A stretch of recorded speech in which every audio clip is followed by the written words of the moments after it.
tapeti, tapeti, tapeti. Tapeti, tapeti. En dat is Casey Stoner. Voor deze twee mannen, Dani Pinto en Andrea Dovizioso. Hier is, nou, dat heeft hij snel gedaan. Dan ben je ook omgekleed. Maar goed, om te zien in ieder geval dat het zich niet geblesseerd heeft.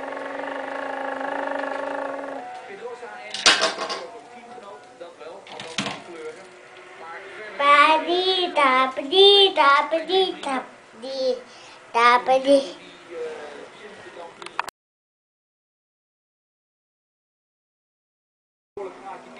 Naar Dovizioso, maar heeft een gat van 1,7 op Lorenzo. 2,7 bijna 2,8 is dus. Tapeti, tapeti, tapeti, tapeti. Tapeti, tapeti, tapeti. Tapeti, tapeti, tapeti, tapeti, tapeti. Dat gaat dan om de 10e plaats. Kallio, ja, dat is toch ook een jongen die hier op dit circuit eigenlijk toch goede wedstrijden rijdt.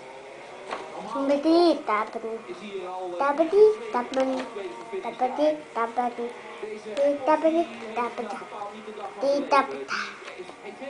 Tapeti, tapeti, tapeti.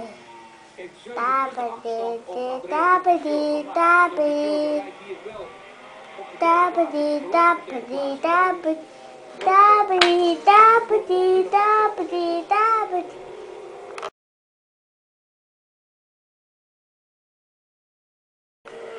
Weer terug in Sepang, waar we inmiddels toch een wijziging aan de kop hebben gezien. Aan de kop is het nog steeds Stoner. Op de tweede plaats is het Pedrosa. En dit is de nieuwe man op de derde plaats. Want wat is er dan gebeurd? U hebt gezien dat Andrea Dovizioso op de derde plaats is. En zo gaat de Italiaan onderuit. Nog een keer. Dat was een derde racecrash dit jaar. Ging onderuit in Assen, ging onderuit in Duitsland en nu dus hier ook.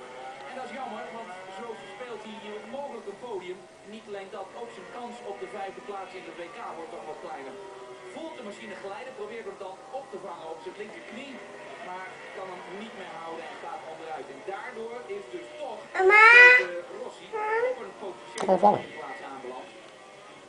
Maar moet ook nog continu eigenlijk corrigeren. Want de omstandigheden blijven zeer, zeer verraderlijk en gevaarlijk ook. En zijn achterstand op Eentje nog. zo'n 2,7 seconden was het daarnet. Maar ook nu, de voorgaande ronde, was hij weer sneller. Deed weer de snelste ronde. Nog een keer. En aan de kop, ja, kijk eens het gat zeg, 17 seconden voorsprong voor Stoner.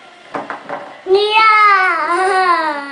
Natuurlijk, hij zei, toen hij terugkwam, ik wil eigenlijk graag, dat zei hij na Portugal, ik wil eigenlijk graag de laatste 3 races winnen. Nou, Estoril, daar werd hij tweede. In Phillip Island werd hij duidelijk winnaar en hier moet hij ook gewoon de wedstrijd gaan winnen. En de voorsprong van Rossi is dan 3,3 seconden op Lorenzo. Mama, papa. Ja, hier is dus Jorge Lorenzo. En ja, die opening was ijzersterk. Het eerste rondje zegt, jongen, vanaf plaats 17 naar, wat was het, plaats 6, 7 of zo. Op een gegeven moment stopte het ritme toch. En moest hij toch toestaan dat Rossi hem voorbij kwam. Vermeulen, op plaats 6.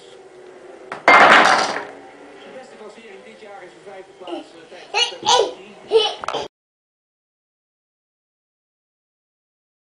Al weinig zin natuurlijk, maar als Stoner niet overvallen was door die mysterieuze vermoeidheid waarvan ze nog steeds niet echt weten wat het nu geweest is, dan had hij een veel belangrijkere rol kunnen spelen.